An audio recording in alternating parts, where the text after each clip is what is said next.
All right, thank you very much, Esther. I want to say well done for remembering all of those notices. I don't know how you did it, so very grateful for that. So my name's Joey. I'm the minister at Alvechurch Baptist Church, which is just below Birmingham. And I'm not entirely sure how I got involved with this, other than Karen is a very persuasive lady and a very lovely lady as well. But actually, God's always put on my heart a real desire to see that place where God's love and God's justice is felt in the world. And so it feels a very natural combination for me to get involved with this stuff. And it's a real privilege for me to be able to be part of what's happening here tonight. So thank you very much for thinking of me and inviting me to do this. I've also inherited a beautiful church that has a real heart to equip and enable every type of person that might come across our path. And I sort of spend most of my time just trying to learn from them. And so it's a real privilege to be here learning again tonight from who's our real guest, Sarah. So I'm looking forward to having a chat with her. And thank you very much, Sarah, for your time and your willingness to allow me to ask all sorts of questions, because I'm a very inquisitive person. So I've said this to you before, but I'll say it again. Please don't feel that you have to answer anything that you don't want to, and answer as much or as little as you want to. But to begin with, it's good to start with an icebreaker. I love a good icebreaker, but some of mine are very interesting ones. Some of them are more boring. So I thought we'll start with a boring one. So tell me a little bit about yourself, Sarah, and what do you like to do? Do you have any hobbies or interests?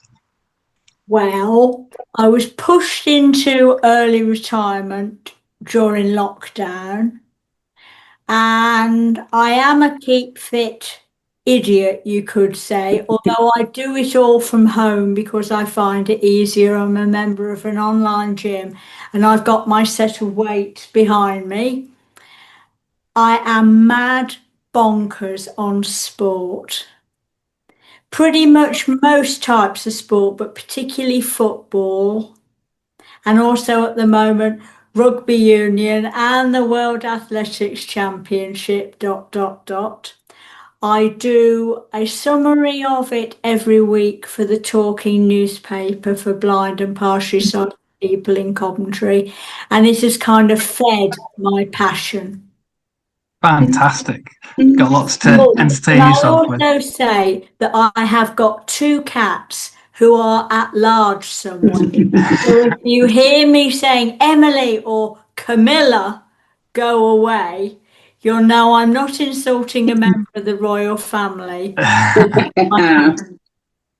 Excellent. I was going to ask about the pictures behind you on the door, but I think that probably explains it. Yeah. My other sort of icebreaker, which I think I might be able to guess the answer, is if you're an animal, what animal would you be? Wow. Sleep 18 hours a day. What more could you want, right? Perfect life. All right, on to the real reason that we're here. It's the Disability Justice Hub, and so we are here to talk about disability. So, Sarah, do you have a disability, and how would you describe that?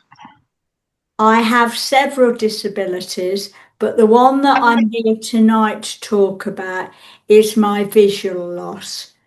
I was diagnosed with the condition in 1982, which was 43 years ago, and yes, I am 61.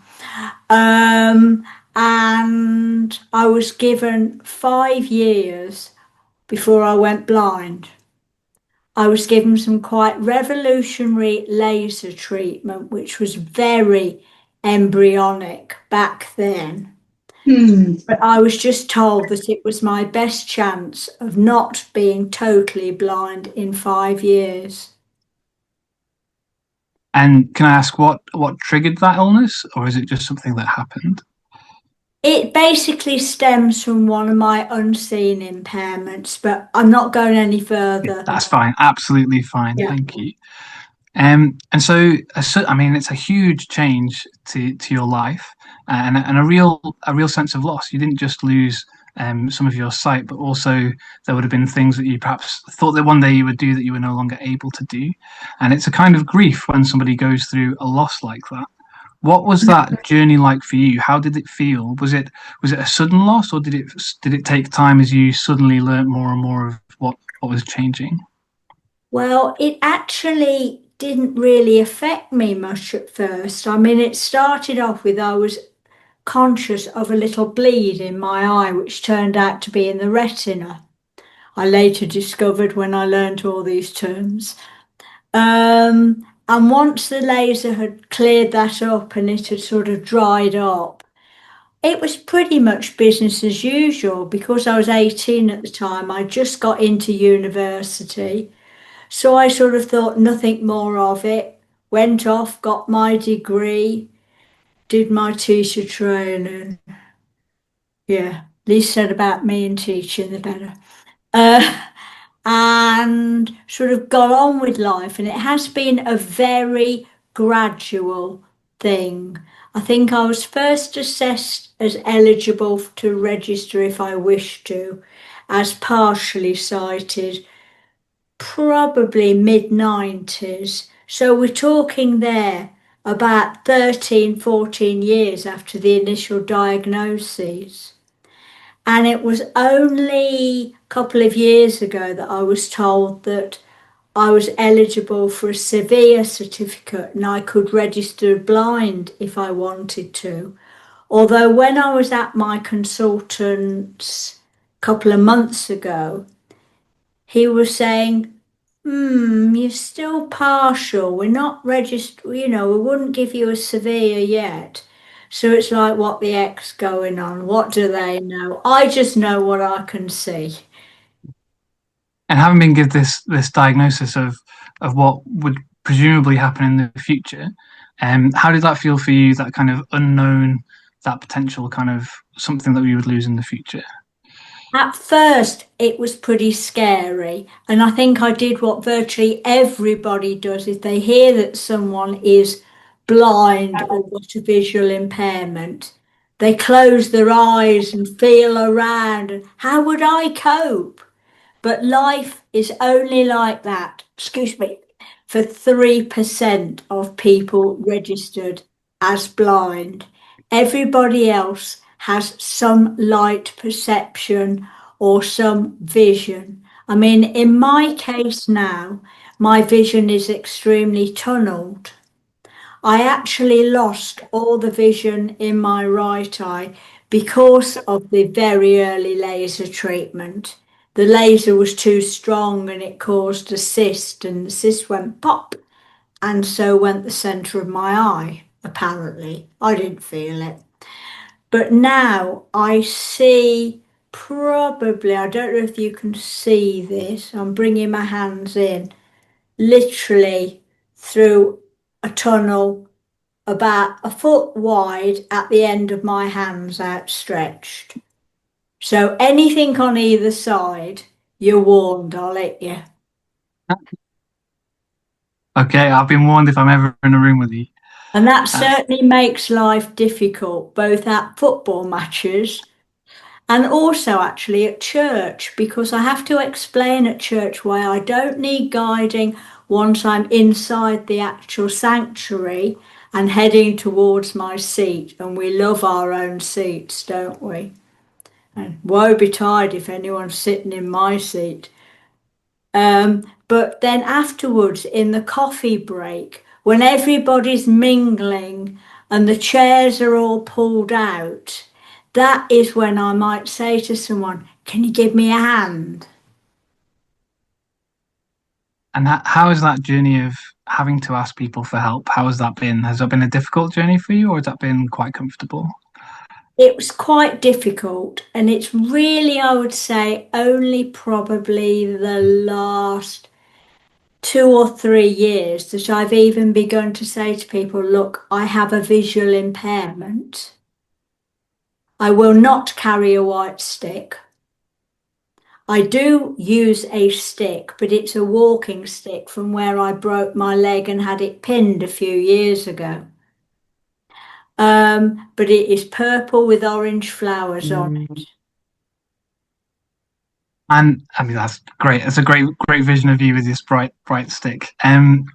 Why do you think it is that there's the reluctance to sort of share those things with people? Is it the expectation of how people might respond to you? Yes, it's the patronisation. Absolute patronisation, if that's the right word. Yeah, I think we I formally would agree. remember once walking down the road. We got a village festival in my little suburb, and I thought, right, I need to get crowds out my way. I am going to use my long white stick.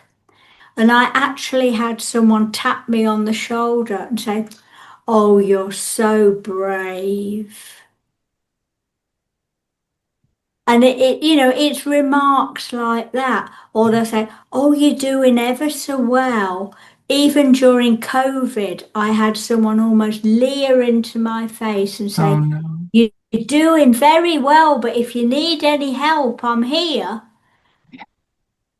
And it's well-meaning, but it's not helpful. It is not helpful. I mean, the best thing to say to somebody is if you think they need help or are looking a bit sort of vague or whatever, hello, anything I can do to assist you or just something like that. Yeah, that's really helpful advice. Thank you, Sarah. And talking of sort of help, particularly during that first time of getting kind of adjusting to your diagnosis, but also as it progressed, what sort of things helped you both practically, but also in terms of processing as well? What was useful and helpful for you? I suppose the most helpful thing was actually talking with other people, not in a support group kind of environment, but we have a local vision hub which runs both a fitness class and a yoga class.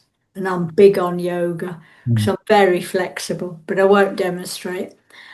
And just the sort of chatting beforehand. I mean, the practical help. I have a talking pair of personal weighing scales, which I'm very proud when it shouts out how much I weigh. I have a little thing you hook over your mug and when you pour in boiling water on, it just goes bleep, bleep, bleep when it gets to the top. And I have a colour detector because in addition, I am pretty colourblind. But that is That's all great. the practical help that I actually have.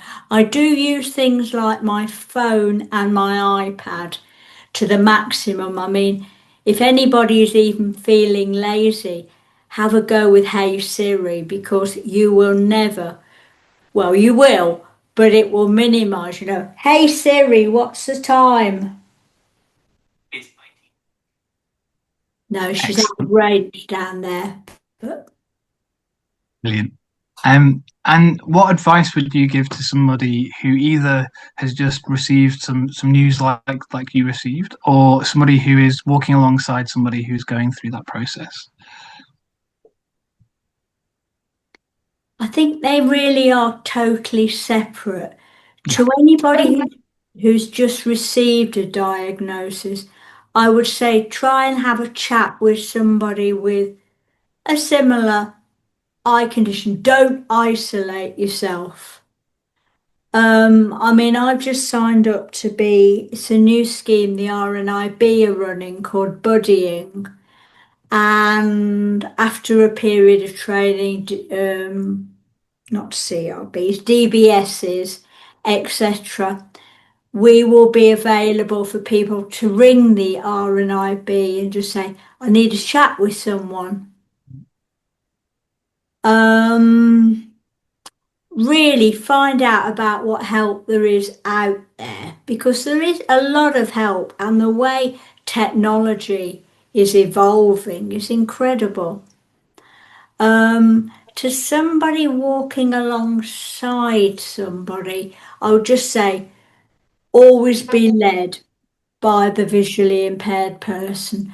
Don't, whatever you do, find out what their medical label is. Go along and read it up on the internet and think, so now I know.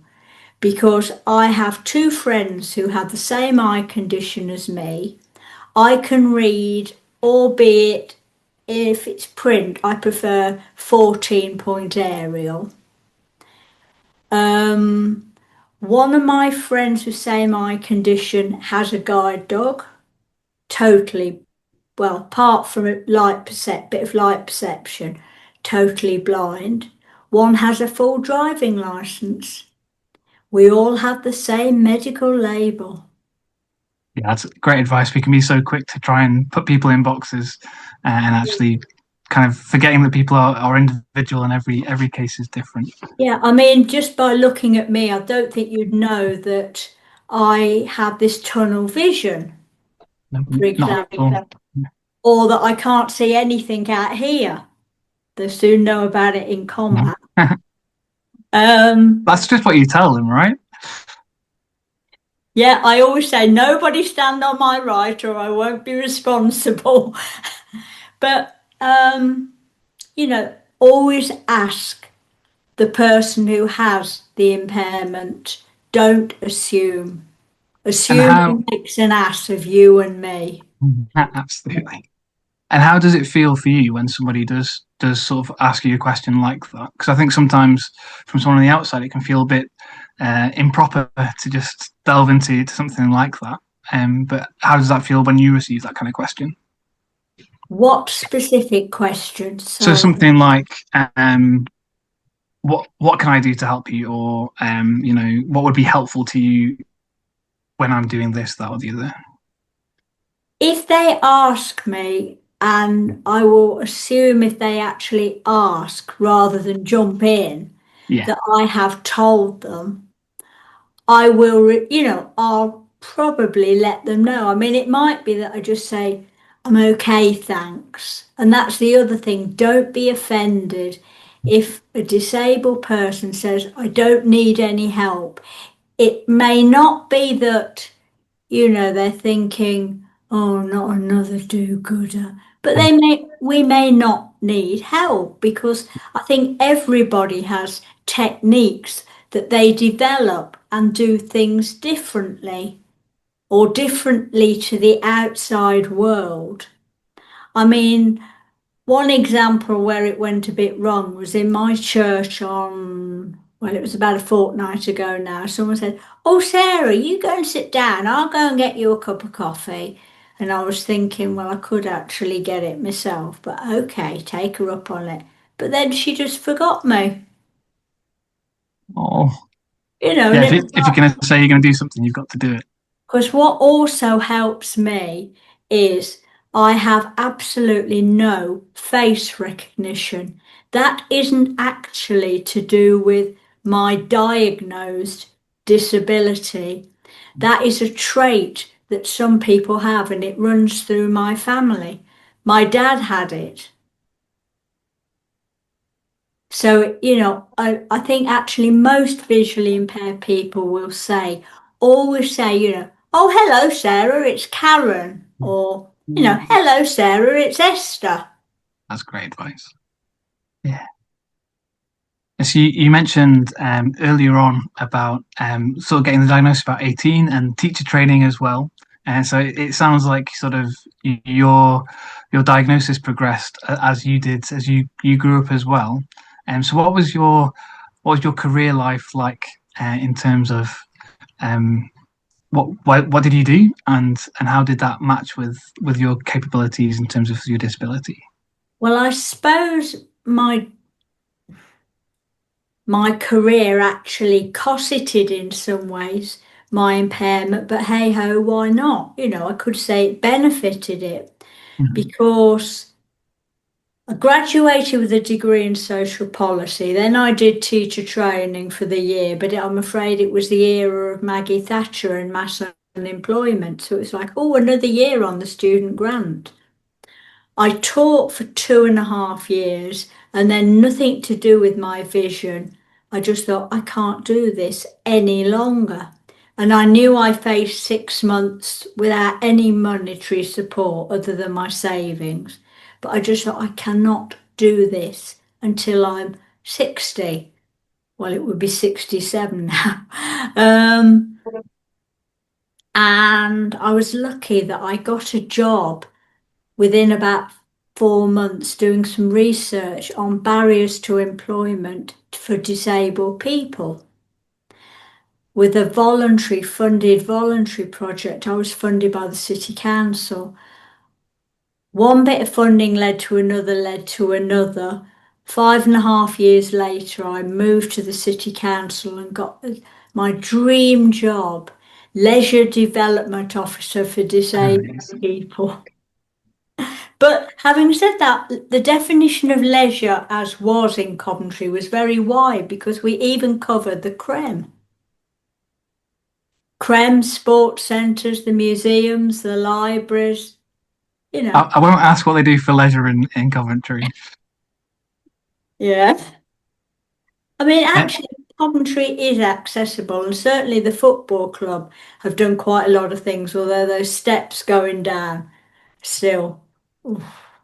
But anyway, from then I moved within the city council and got the disability equality officer job. Then they amalgamated the three posts and made one job of overall equality officer, which I got. And then 2 years later, I moved to Coventry University, where I spent 19 years as head of equality, diversity, and inclusion. I mean, that's a wealth of experience right there. And have you seen a lot of changes in the way that culturally we deal with disabilities? Heaps. I mean, when you think that when I first started looking at disability in employment was, sorry, my maths ain't very good here, 8 years, or yeah, 8 years before the Disability Discrimination Act. And like it or disagree with it, I won't say loathe it did heaps. I mean, the concept of reasonable adjustments, everything. You could just say, I'm sorry, I'm not employing you, you're disabled, or, oh, no disabled people here. That was totally legal. Whereas, particularly for visually impaired people, the provision by law of literature in other formats, be it braille, be it audio tape, although it's now really USB stick, large print, etc., that has been revolutionary. And also, I know they have to do similar for British Sign Language videotapes or whatever the latest Yeah, is.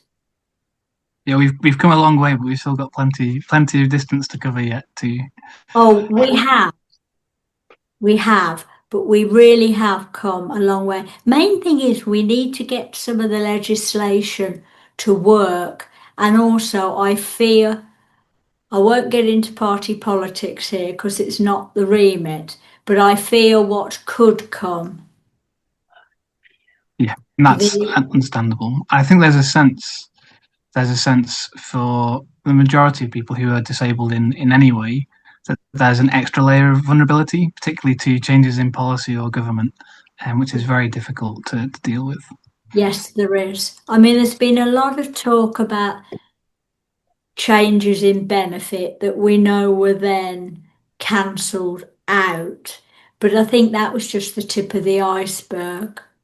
I mean, there was an article on the news tonight about the length of time it's taking for disabled people who are in work to get the support packages or the equipment that's needed as the government is cutting back on the money it spends on this scheme, access to work.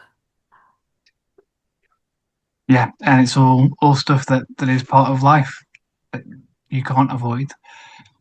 Yeah. Um, do you think so? So again, grow. I mean, you had your childhood, and then sort of still at 18, you're still growing. Do you think your sight loss has changed who you are, or do you think that those that ineffable thing that makes us who we are is separate to your sight loss? I think I am a different person or taken probably different career paths um, because of my visual impairment, but it's very hard because I can't separate the two, so to speak. It's an inbuilt part of me. Absolutely. And how do you think, so talking about how that affects you as a person, how does your disability affect your faith? Um, there are times when I just think, with all of my issues put together, you know, oh Lord, why are you doing this to me? Sort of be fair, Lord. Don't you think I've had enough? But on the other hand, to know that He is always there is such a great strength. I mean, Absolutely. it sounds silly, but when I broke my leg and I was having to go my daily walks up and down the road, please don't laugh at me, and I'm not being disrespectful when I say this, but I used to have Jesus sitting on my right shoulder, and I used to say, "Come on, Lord, you're with me," Yeah, and I think that's very rich. it was really powerful. No, that's lovely. It is exactly as you say, very, very powerful. And do you think, because of your disability, that you relate to God in a different way than you would do otherwise, either from sort of an emotional point of view or a practical point of view? There are things that you found that you were no longer able to do to connect with God as your disabilities developed, or things that you had to change.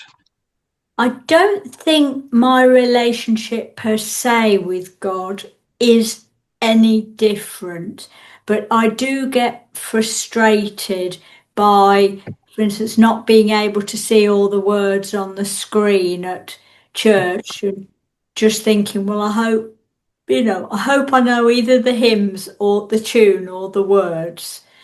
I have recently, and I'll just say a bit about this if this is okay, Joey, Absolutely, please do. become a Methodist. I used to worship at my Baptist church and I was a deacon there, but my church actually, well, it didn't close as much as it is now part of a local ecumenical partnership, in that it's merged with another church to form a new church. My main reason for not going there is quite simple. Nobody offered me a lift. It's 2 miles away from where I live and involves crossing two very major roads. Whereas my Methodist church is literally 400 metres up and down the road, and they are quite visual impairment friendly, far more actually than my old church was. I mean, I sort of have mixed feelings about this. They're not a member of the Torch Trust church, what is it, site friendly churches, but they do run a special service every one Sunday a month. No, one Saturday a month, sorry. Purely for visually impaired people, and they'll arrange transport and lifts. And it's a bit of a social as well as a time of worship. So I have mixed feelings personally because totally separate things aren't for me apart from my fitness and yoga. But when you go, you don't care who you're with. Um, I would rather see people integrated, but on the other hand, it does give them literally an opening as to visual impairment. And there's also been some crossover in that some of the people who go to that special session, I think it's called Torch, it's allied to the Torch Trust, um, now come and worship at our church. That's great. Just trying to think of which question to ask you next. So just circling back quickly, you mentioned how no one offered you a lift. Obviously, you can't know unless you've got a crystal ball. But why? What do you think? What do you think were the obstacles to people asking you for? Why do you think no one did ask you? Well, I was actually going round asking people, but the problem was the old church literally is half a mile from my house, so I used to walk. And the little sort of car groups were already made, formed, normed, and stormed. And I don't think anybody wanted their little routine broken into. I know not all of those cars were full, but people very much get into a routine, Oh no, I'll call for her, then I'll call for her, then I'll go, So, I think that's a very astute observation. Um, and sort of offering people a lift. Lifts is one of the key disabling barriers for people with a lot of different kinds of impairment, particularly, as I say, when it involves crossing. Don't think it's an A road, but it's definitely a B road at a crossroads, and it's got 6 carriageways, 3 in each direction. that's not accessible friendly at all. No. So you've already preempted my next question, but I'm going to give you a bit more room if there's more that you want to talk about, which was simply, what has your experience of church as someone who is partially sighted been? Mixed bag. I mean, my old church, bless them, I finally got it through to them that they needed to paint white lines on their front steps and also on the 3 steps up to the pulpit and the lectern. That was wonderful. And so many people who wouldn't say they got a visual impairment said, "Oh, those steps are brilliant now." And it transpired they had got a diagnosis of some sort or the other. I do know, but um, and it just helped so many people. I tried my best to teach them good guiding skills. And it worked with some, but not with others, because knowing how to guide a visually impaired person, particularly if you're on door duty, obviously, is so important. If you're just going to grab hold of someone and propel them, they're going to have a bad impression of your church from the outset. Whereas to just say, "Oh, yeah, do you want to take an arm?" and let them take hold of your arm and take them down. Um, as a deacon, I was frustrated by the fact that I was never allowed to to have to play a part other than the communion prayer in communion. Now, I am not saying for 1 minute that I'd like to have gone round with the wine glasses because everybody would have needed an umbrella. But there was no reason why I couldn't have taken the bread. And it got even worse when we had a visiting minister. In fact, it was our old regional minister. And our secretary said, "Well, of course, it's communion today and there's not one deacon here." And I said, "Hey, I'm here." "Oh, yes, but." And I knew what that but meant. It almost felt like, "But you're not a proper deacon." So I served on the diaconate for 4 years, but I just had enough of persistently bashing my head on a wall. My church the one thing I say about my old church was the colour they used on the screen really worked for me because they used white with black print. My new church uses blue with yellow print, but speaking to my friend who has macular degeneration, she said, "Oh, I love this screen. It's brilliant. This blue, this yellow on blue." So it really is horses for Yeah, courses. And you're likely to have far more people in your church with age-related macular degeneration than with my condition.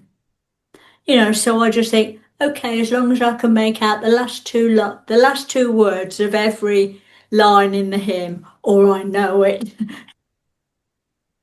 It's a really interesting challenge that churches and ministers face, though, isn't it? That absolutely there are occasions where you help one person and it will become a hindrance to another, and how do you balance those things well? Yeah, I like to think that I'm rational and I just say, yeah, recognise that. In fact, it was quite an eye opener when Cynthia actually said to me, oh, I love this yellow on blue. Really works with my macula. Ah, that's we have yellow on blue, is it? Ah, I mean, Excellent. we're learning all the time. Yeah.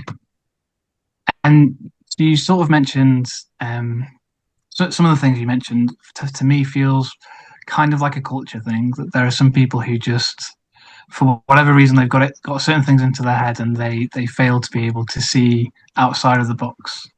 Are there things you think that we as church communities can be doing to improve that and to be more accessible, inclusive, empowering, etc.?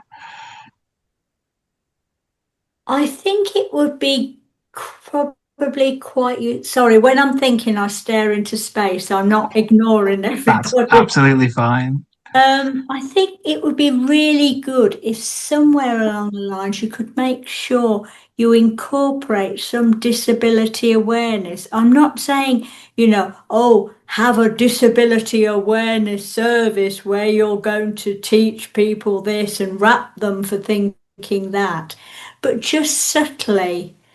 I mean, this session that I did with my old minister on guiding, that could have been quite powerful, but he decided to make a comedy of it, nearly throw me into the music stands. Um, but that was just included as a little 5 minute. I think it was instead of the talk to children because we hadn't got any children there. You know, this was after. So powerful. That kind of teaching really goes beyond the Sunday. It very Yeah. transformative. Yeah, I mean, whatever you do, I would say probably don't have a sort of equality themed service or disability equality themed service because you will only get the willing people there. It's like, I'd like to bet that there's no one here today probably who's been dragged kicking and screaming. You get people who have a bend, have a forte, want to know more. Whereas people who, oh, I'm not interested in that. I mean, at my current church, I'm very involved in eco issues. And we know that to our eco services, we don't get the climate deniers. We don't get the, oh, I'm driving and flying and heating on 56 or whatever. There. We get the ones there who, yeah, I'd like to know a bit more. So just I sort of Go on. subtly drip, drip. Yeah, yeah, that's helpful. And I think change does happen slowly, but it does happen if we're persistent. I'm conscious of time. I could talk to you all night. I think, Sarah. I'm really enjoying myself. I'm And just going I to give you a did few more warn you questions. I could talk the hind legs off the donkey. Well, it's all right. You're very entertaining. So if you were boring, we'd have a problem, but you're fine. But I just want to ask two more questions before I open it up. And if no one else has questions, then I will keep on going. But the last proper question I wanted to ask you was if you went to a new church, so say you came to my church, what kind of things would you really hope that you saw that you'd like, if you saw it, you'd be like, that just makes my heart sing? Or what things would you see that would make you really disappointed? I mean, see, I immediately recognize that I've used exactly the wrong word by saying see, but You never mind. haven't. That is the one thing Oh, that there we we go. hate when people say, oh, I said see you later to that blind man. We all say it, Yeah. genuinely. We literally laugh and we say, oh, I wish they would. So, what would I like to see in a dream church? I'd actually like the access to be level because that means I don't, because of having this sort of tunnel, it also applies this way. So anything down here, forget it. So unmarked steps, nightmare. So if we can just have it level, please. Level probably throughout, but if you want a couple of steps up to your lectern, make them nice and shallow or have a ramp, a ramped way as just as an alternative way of getting up, not as a something round the back. Um, Personally, for me, I would like to see either hard copies of the hymns available, but they'd have to be printed out in a person's desired font. That is the only problem because my current church, my new church has large print hymn books, but they ain't large enough for me. And also, they're still in italic font. Italic font, by and large, is a nightmare for visually impaired people.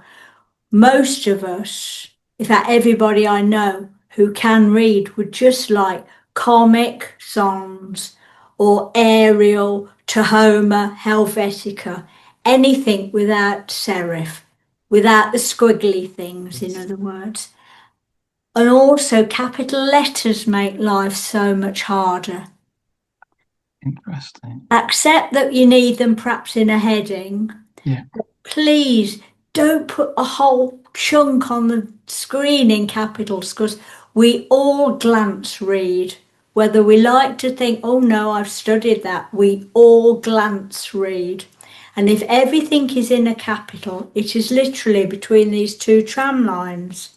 Whereas in lowercase, you have risers, you have descenders, you have midway crosses, midway dots, etc.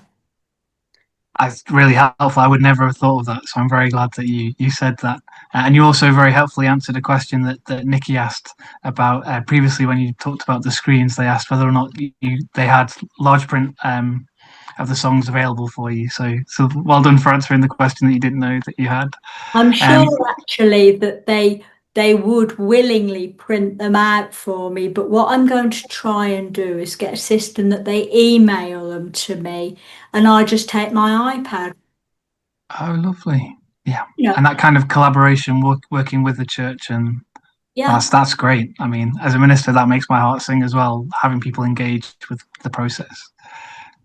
And the last question I did definitely want to ask you was simply: is there anything that I've not asked you that you wish I had? Is there anything that you'd like to say that I've not given you opportunity to say? I really don't think there is. Yes. One thing I would say is it's incredibly difficult for many visually impaired people to identify where a chair is. I'm not talking about in a church because by and large the seats are in rows or benches. But for instance, in the coffee room or at a meeting, and I hate it when people say, oh, Sarah, yes, it's over here. Look, I'm pointing. That is somewhere where I'll just say, can anyone give me an arm? Yeah. And it's not that I'm just being lazy or being silly. It's that you're asking someone to aim themselves at this thing in sort of that could be anywhere because seats move, might blend in with the colour of the carpet. That's another no-no if you can avoid it. I know we all love colour coordination, but chairs that blend in with carpet colours. Oh. That's again really very practical but very helpful. Thank you. I think I'm going to open it up to see if anyone has any questions. You can either type them and I'll try and catch them, or if you speak them out. I'm not sure how we do this, Karen, so it could be a free for all. We could use the raise hand if you know how to do that, or just wave. Wave. All right, I'm going to trust you to help me spot anyone that's got a question, Karen. And it is okay if no one does. While you're spotting people, I just want to say, Sarah, that what you've been saying, a lot of what you've been saying just echoed what we have discussed in our disability justice task group many times about Good.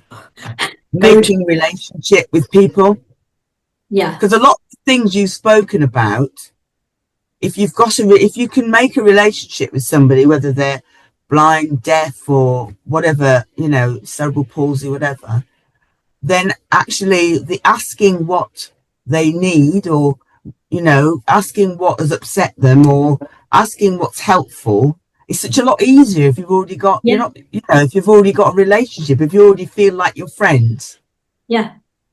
And I think that might be something that we don't do very easily with a sort of a new person that comes into church, and people feel a bit embarrassed, and everybody goes, I "Oh, think, hi," and yeah, then I and then think you've hit the nail on the head there. People feel embarrassed. And it's like, it's not catching, you know.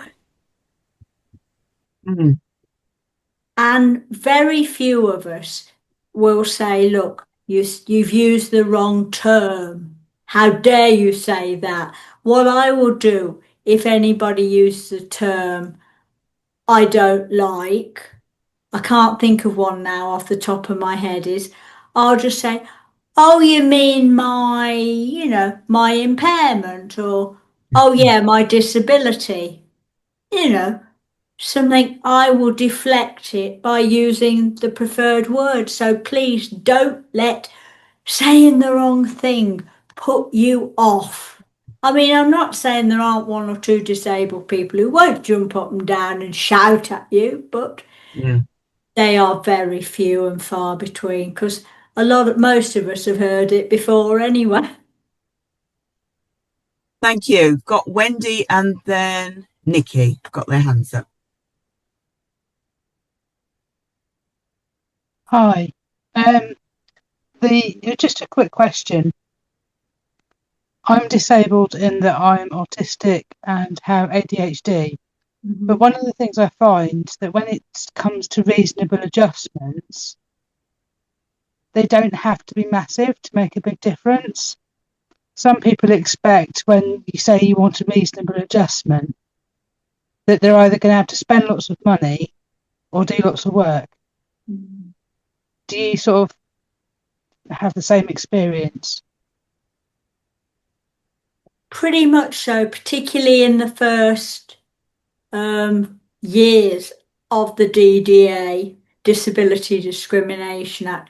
I don't find it so much now because I'm quite specific over what I actually want, need, require, etc.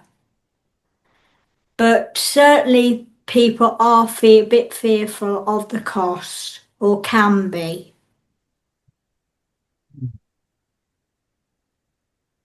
Thank you. Nikki.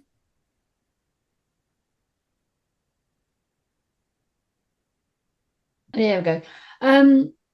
Sarah, you don't have to answer because it's a bit of a personal one, but what has your experience been with prayer? For example, people coming up to ask if you would like prayer, and then you tell them what you want praying for, but then constantly then go and pray for your disability. Yeah.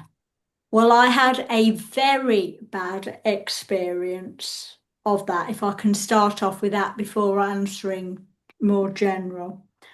I was actually heading for a football match in Crewe. I was at Crewe, and just outside the stadium, there was a church.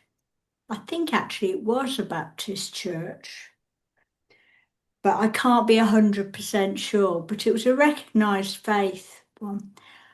Free tea and coffee, whatever. And I was thinking, well, I'm here too early. It's blooming cold. It's snowing. I'll have a cup of coffee. And I was descended on by this man who said, let me pray for you. Because I was using my white stick then. As I say, I used to use it at football to get people out my way and throw at the referee. And he sort of put his hand on my head, top of my head, one under my chin, and said, God, take away these veils, and slid his other hand down my face. I was absolutely mortified by that. It's like, don't pray for that. Pray for understanding. You know, pray for me to enjoy my life, whatever. I do struggle a little bit with the emphasis on things like the blind beggar and things like that.